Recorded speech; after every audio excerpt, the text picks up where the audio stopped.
13 million infants are born prematurely each year, and more than 1 million of those infants die.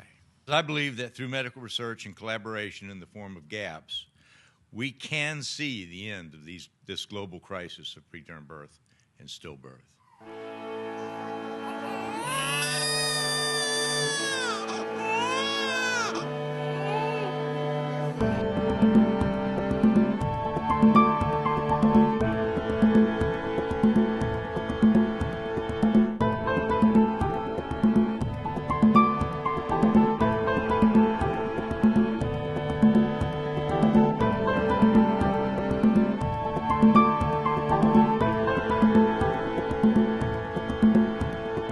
One of the reasons that newborn deaths haven't been on the agenda for so long is society doesn't value the death of a newborn in the same way as the death of an adult.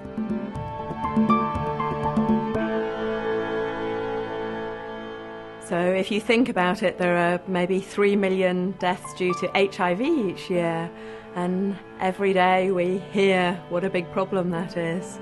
And yet it's very rare that we hear about stillbirths as a problem, or that we hear about neonatal deaths due to preterm birth.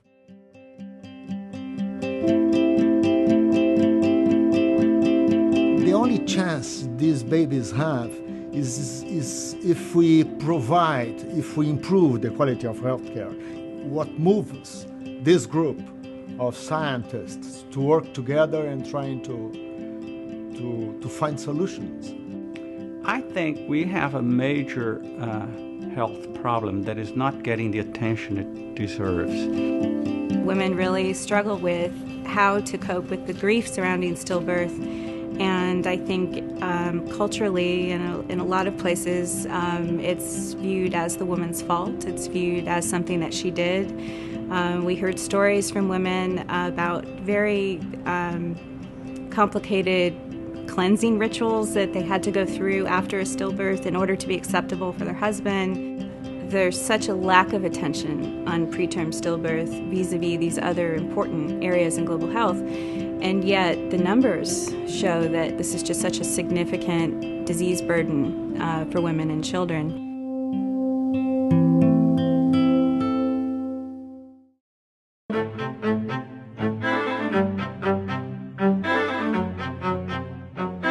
These issues have been around a long time, and unfortunately I think they've been ignored from the greater agenda of public health and health services for maternal and newborn and child health, which have been underserved areas anyway for a variety of both political and resource reasons.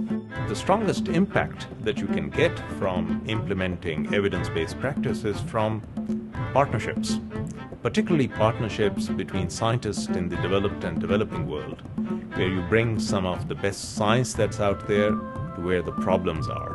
I think that we can look at prematurity and stillbirth now. I think should be looked at with the same enthusiasm and vigor that in past years people have looked at stroke and heart disease or even cancer. Certainly the economic burden of prematurity is enormous, estimated to be at direct costs of $26 billion a year in the United States alone. Probably half of those 1 million deaths due to preterm birth could be saved with very simple, low-tech care.